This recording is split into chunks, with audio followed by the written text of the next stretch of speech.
গত 22শে ডিসেম্বর 2024-এ আমরা গিয়েছিলাম মন্দারমণি ও দীঘা সমুদ্র সৈকত দেখতে। সে ভিডিও অলরেডি আমাদের চ্যানেলে আছে, সেটি না দেখে থাকলে দেখে নিতে পারেন। এর লিঙ্ক ভিডিও ডেসক্রিপশান বক্সে এবং ওপরের আই বাটনে দিয়ে রাখলাম। গত পর্বে অর্থাৎ মন্দারমণি ও দীঘার ভিডিওতে বলেছিলাম এই পর্বে আপনাদের দেখাবো দীঘার খুব অল্প জানা বা অল্প শোনা একটি ট্যুরিস্ট স্পটের কথা, যেটি আগামী দিনে দীঘার খুব পপুলার একটি স্পট হতে চলেছে। আর সেটি হলো দীঘার নবনির্মিত জগন্নাথ মন্দির। মন্দিরটি সম্পূর্ণ সরকারি উদ্যোগে ওল্ড দীঘা ও নিউ দীঘার ঠিক মাঝামাঝি জায়গায় নির্মিত হয়েছে।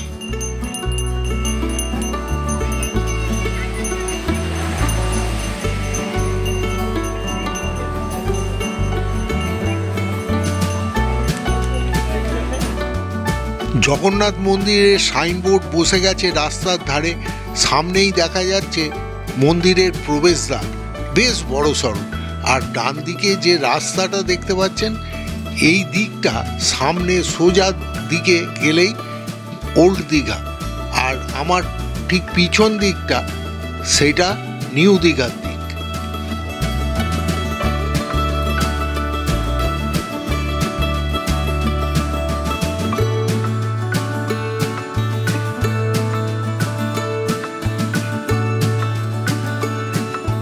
এবং এই পর্বে আপনাদের সকলকে স্বাগত আমাদের চ্যানেল সরজিৎ দেতে। ভিতরে মন্দিরের কাজ চলছে পুরোদমে, তাই জনসাধারণের প্রবেশাধিকার নেই। প্রবেশদ্বারগুলো সবই বন্ধ, ফলে জনসাধারণ যা দেখছে এখন সবই বাইরে থেকে। তাই আমিও বাইরে থেকেই আপনাদের জন্য ছবি তুলেছি, তবে সেগুলো দেখলেই যথেষ্ট ক্লিয়ার আইডিয়া পেয়ে যাবেন এই মন্দির সম্বন্ধে।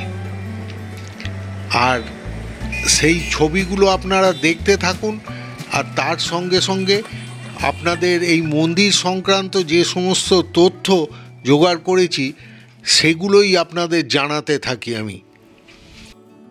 20শে ডিসেম্বর 2018 পশ্চিমবঙ্গের তদানীন্তন ও বর্তমান মুখ্যমন্ত্রী শ্রীমতী মমতা বন্দ্যোপাধ্যায় ঘোষণা করেন সৈকত নগরী পুরীর জগন্নাথ মন্দিরের মতো একটি মন্দির পশ্চিমবঙ্গের সৈকত নগরী দীঘায় নির্মাণ করার কথা। সেই মোতাবেক ডিটেলস প্রজেক্ট রিপোর্ট তৈরি হয়ে যায় আগস্ট 2019-এই। সমুদ্রের ধারে বর্তমানে যে জগন্নাথ মন্দিরটি রয়েছে সেখানেই নতুন করে বড় মন্দির বানানো হওয়ার কথা হয় প্রথমে, কিন্তু পরবর্তী সময় নানা রকম প্রাকৃতিক দুর্যোগের কথা মাথায় রেখে রেল স্টেশনের পাশে একটি নূতন জায়গা মন্দিরের জন্য নির্বাচিত হয়। দীঘা শঙ্করপুর ডেভেলপমেন্ট অথরিটি মন্দির নির্মাণের জন্য সেই 20 একর জায়গা দেয়। মন্দির নির্মাণের ভার দেওয়া হয় West Bengal housing infrastructure development corporation বা হিডকোকে। 2022 সালের মে মাসে শুভ অক্ষয় তৃতীয়া তিথিতে এই মন্দিরের নির্মাণ কাজ শুরু হয় এবং এখন পর্যন্ত মানে এই 2024-এর ডিসেম্বর পর্যন্ত প্রায় 90% কাজই সম্পন্ন হয়ে গেছে। আর আগামী 3 মাসে বাকি কাজও প্রায় শেষ হয়ে যাবে। পশ্চিমবঙ্গ সরকারের পক্ষ থেকে মুখ্যমন্ত্রী শ্রীমতী মমতা বন্দ্যোপাধ্যায় ঘোষণা করেন 30শে এপ্রিল 2025 সালে, মানে সেই অক্ষয় তৃতীয়ার দিনই এই মন্দিরের উদ্বোধন করা হবে এবং জনসাধারণের জন্য খুলে দেওয়া হবে। মূল মন্দিরগুলি ছাড়াও এখানে তৈরি হয়েছে ভোগঘর, প্রসাদ কক্ষ, যাত্রী প্রতীক্ষালয়, যাত্রী নিবাস ইত্যাদি। এখানে আধুনিক অগ্নি নির্বাপক ব্যবস্থাও রাখা হয়েছে। মন্দিরের উদ্বোধনের পর স্থানীয় মানুষদের প্রশিক্ষণ দিয়ে একটি ফার্স্ট এড সেন্টার চালু থাকবে এবং স্থানীয় সেলফ হেল্প গ্রুপের মহিলাদের কিছু স্টল করে দেওয়া হবে, যেখানে তারা তাদের উৎপন্ন জিনিসপত্র বিপণন করতে পারেন।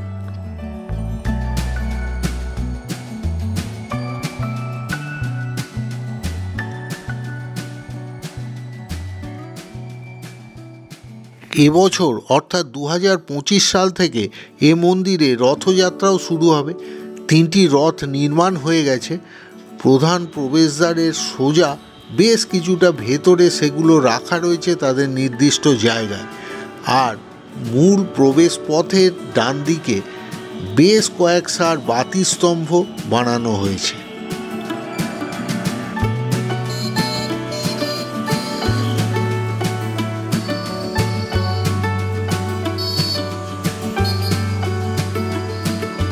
মন্দিরের উল্টো দিকে রাস্তার অন্য ধারে অর্থাৎ সমুদ্রের তীরের দিকে একটি বেশ বড় গার্ডেন ও তার মধ্যে চিলড্রেন্স পার্ক বানানোর কাজ চলছে।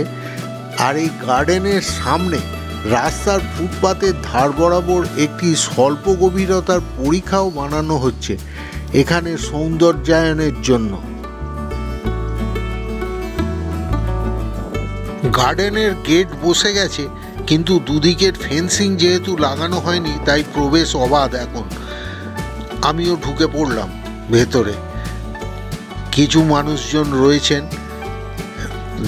কয়েকটা স্ট্রাকচার করা রয়েছে, জিরাফ, হাতি, এই সব একটু দেখে নিলাম। আপনারাও দেখুন। এত তথ্য সম্বলিত দীঘা জগন্নাথ মন্দিরের ব্লগ আশা করি ইতিপূর্বে ইউটিউবে পাননি। আগামী অক্ষয় তৃতীয়ার পর আপনারা যখন আসবেন তখন এই তথ্যগুলি জানা থাকলে এই মন্দির দেখে আপনাদের খুবই ভালো লাগবে। আচ্ছা, আজকের এই ভিডিওটা আপনাদের কেমন লাগলো? যদি ভালো লাগে তবে একটা লাইক দিয়ে আমাদের উৎসাহিত করবেন এবং এই ভিডিওটা আপনাদের পরিচিত মহলকে শেয়ার করে তাদেরও দেখার সুযোগ করে দেবেন।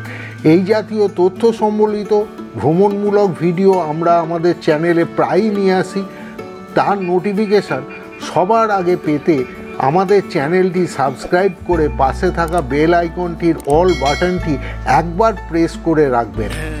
আর এর পরের পর্বে আপনাদের সঙ্গে খুব শীঘ্রই দেখা হবে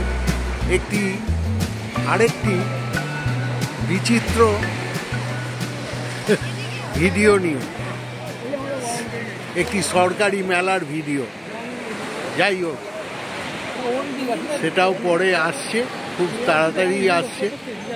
ততদিন সঙ্গে থাকবেন, সুস্থ থাকবেন, ভালো থাকবেন। আজকের মতো